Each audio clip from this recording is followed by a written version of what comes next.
Now switching over to the logical English method, let's have a look. We'll try CGT, assets and exemptions. So we've got an underlying target language of Prolog, which sits as the layer underneath logical English, which we call the syntactical sugar on top. And that syntactical sugar on top makes it easy for the user to both describe the templates. So here's the templates for this example, as well as the ontology, and also the list of the assets.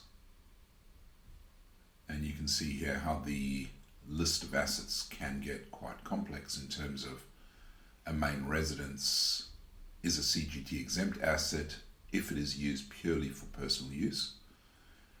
An asset is a CGT exempt asset if the asset is used purely for personal use purposes and the asset is a main residence. So you can see this is the English language description, and this is the logical English way of describing that with the if and the and. And in this case, or, and then and again.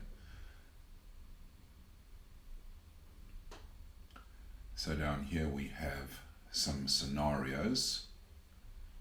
So if we go right to the bottom of the knowledge base, we have a scenario involving Colin, who is a resident of Norfolk Island as at a point in time, and asset 2 was acquired at a certain point in time. So asset 1 belonged to Colin, asset 2 was acquired at a certain point in time, and then our query is which thing is a CGT asset. So that's query 1.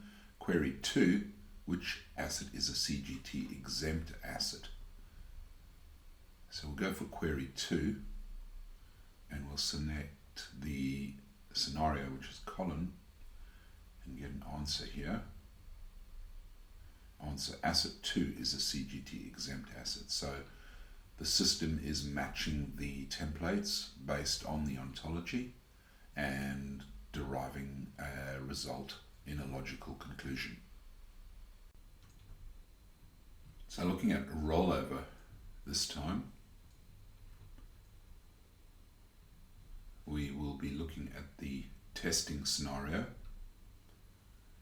So we've got the testing scenario here, which describes the situation. We have the knowledge base, which is composed of the templates and the ontology, and which is all based on the legislation. And given this, we're trying to determine if the small business restructuring rollover applies.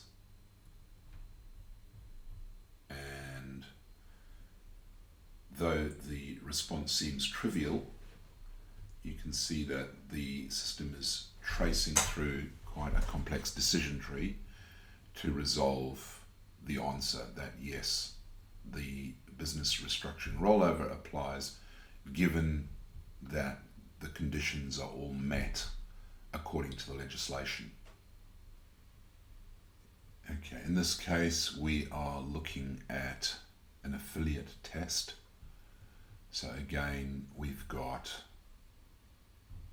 templates, or here we're calling them predicates, but the same thing. The ontology,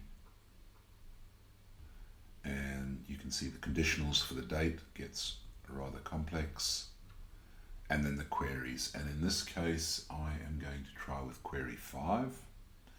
So on which date did which entity affiliate with which company?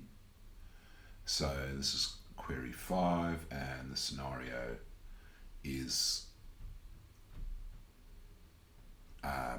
company acted in accordance with the directions from Andrew. Company is affiliated per the older legislation with Andrew.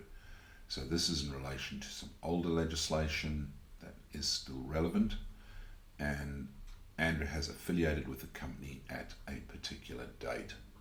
So it's asking on which date, and it resolves the date by tracing through and matching the conditions